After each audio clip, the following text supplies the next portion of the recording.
సరే ఎక్కడ పెట్టానబ్బా కృష్ణ గారు బాబు గారు వెంకట్రావు గారు ఎక్కడ పెట్టినట్టు ఇదిగో ఓయ్ ఓయ్ దాన్నే కుర్చీ మడత పెట్టి అంతే ఓయ్ కొనుక్కొని బొమ్మ ముందు కూర్చొని చిక్కు చిక్కుమని కొనుక్కో.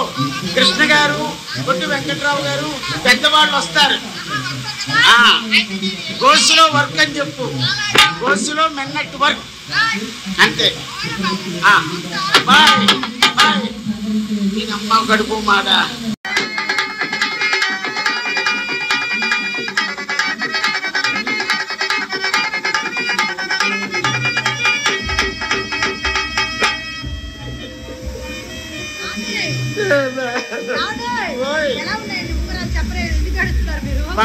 బాగున్నాయండి. చెన్నై ఉంగరాలు కదండి, బాగానే ఉన్నాయి. అసలు మా అమ్మ నాకు ఎప్పుడు ఉంగరాలే కొనిపెట్టలేదండి. ఈ ఉంగరాలు ఉండదండి, మీ అమ్మకి అంత ఫింగరాలే ఫింగర్లే. ఏమండి బాగున్నాయి కదా, చూసుకున్నారు కదా, సాల్రేట్ కదా. అవునండి, అందరూ చూశారు, మీరు పెట్టుకున్నారు, నేను పెట్టాను. మళ్ళీ అవి నాకు ఇచ్చాయండి. నా ఉంగరాలు నాకు ఇవ్వండి. అసలు మీరెవరు? ఎవరు వచ్చి ఉంగరాలు అడుగుతారు? ఎవరండి మీరు? నేనండి సుబ్బారావుని. నాకే సుబ్బారావు తెలియదండి. ఏమండి అమ్మా, లోపలికి ఎవరో పూచోడు వచ్చాడు, నల్లగా పొట్టిగా ఉన్నాడు, ఉంగరాలు అడుగుతున్నాడు. రావే దొంగ దొంగ. అది కాదండి, ఒకటి అడిగారు ఇచ్చావు, రెండు అడిగారు ఇచ్చాను. ఏమి ఇచ్చారు? ఉంగరాలు. ఏమి ఒక్కటి కూడా లేదు. అదేంటండి లాకర్ లో పెట్టుకోలేదా మీరు?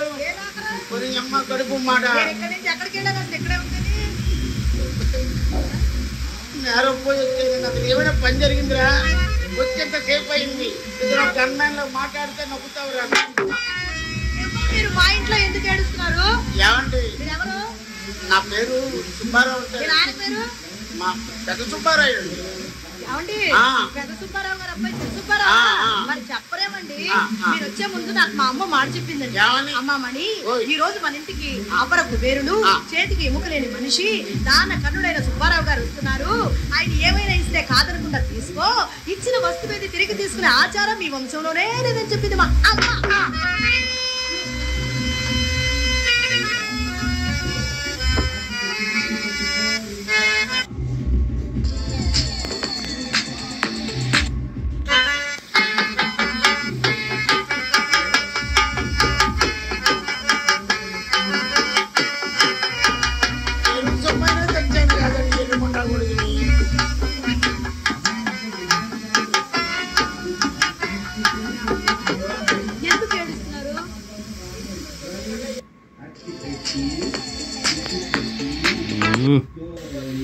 దేనికి కారణం లేకుండా రాదుగా ఆనందం.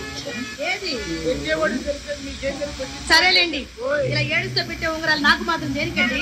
అటు తిరిగి ఏడుస్తున్నారు, ఇటు తిరిగి నవ్వుతున్నారు. నేను చూడలేదు అనుకున్నారా? నాకు అస్సలు అక్కర్లేదండి. ఏమండి